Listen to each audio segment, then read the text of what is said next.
talk to our international customers and people from around the world in the space industry. I should say big shout out to them out there if you guys are watching, you know, and really talking to them about whether it's New Glenn or Blue Ring or our lunar lander, what they can do and how they can take advantage of our technologies. I just love that we think broadly like that, and it's one of the many things that's kept me here at Blue. But I also want to talk, you know, obviously a main theme of that video there is this idea that as part of the long-term vision, we really need to protect this planet. And the role of space technologies, what we're doing at Blue and what other organizations are doing around the world is so important because it is going to help protect Earth, right? And that's also why we start with reusable rockets and reusable rocket engines, and the way that we're designing them to run on propellants that are less harmful to the Earth, like liquid oxygen, liquid hydrogen, and LNG. We were talking about that earlier. It's just so important. It gives me such a sense of pride because it really is about the everyday work that we do now and how that would impact future generations. So all of this is going to create a longer term impact on Earth that's truly going to benefit humans for future generations. By focusing on the sustainability of our designs, we're really ensuring that our advancements in space technology do not come at the expense of our home planet Earth. Yeah, you know, a couple of minutes ago we threw it back to our co-host Eddie out there at Cars Park, and again, talking about the multiple generations, how cool is it that he was there with the father-son pair that both work at Blue, plus the son's daughter that's there, and she's just going wild over space, and she can't wait to see, you know, this rocket launch. We have to think in that sort of generational time scale, right? There was also, you know, our teammate that's up in launch control, whose grandfather worked, you know, on Apollo, and here she is, you can see she's pregnant in the photo. Like, who knows what her child is going to end up doing? And hopefully what we're doing here at Blue is going to benefit, again, these next generations. We're building the road to space with these first initial steps. Tonight, you know, New Glenn, we're also talking about Blue Ring. Blue Ring is one of the first building blocks of the infrastructure that's up there in space, right? It's not just about the transportation, which is crucial, don't get me wrong, but then once we're up there, you know, we're going to need to support others, you know, in this case, you know, our customers, but also ourselves, when I say ourselves, Blue Origin and some of the missions we're doing, as we build our capabilities out there. By definition, space is infinite.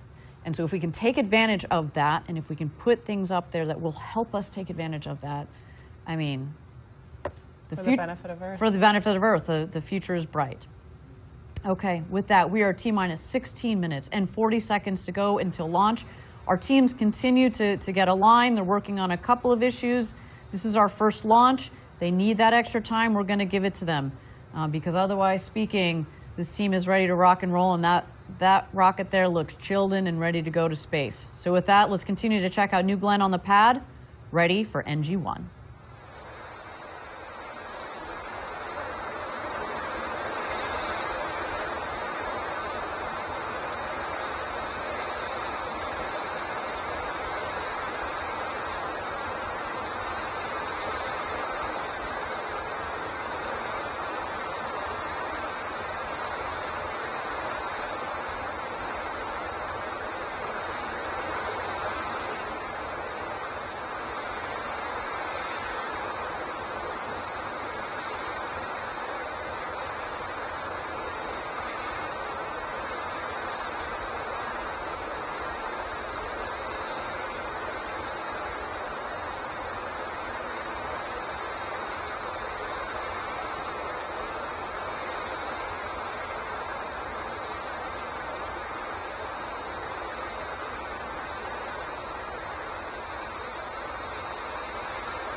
Okay, we've just been getting an update from Mission Control. We are standing down today's launch attempt to troubleshoot a vehicle subsystem issue that will take us beyond our launch window. We are reviewing opportunities for our next launch attempt. So we've scrubbed today's NG-1 mission to give the team more time to work that issue, and we're reviewing what other things that we might need to get done in that period. When we know when the next opportunity is, of course, we will let everybody know. Now, to give the viewers a sense of what happens next, the launch team is now working to detank and safe the vehicle.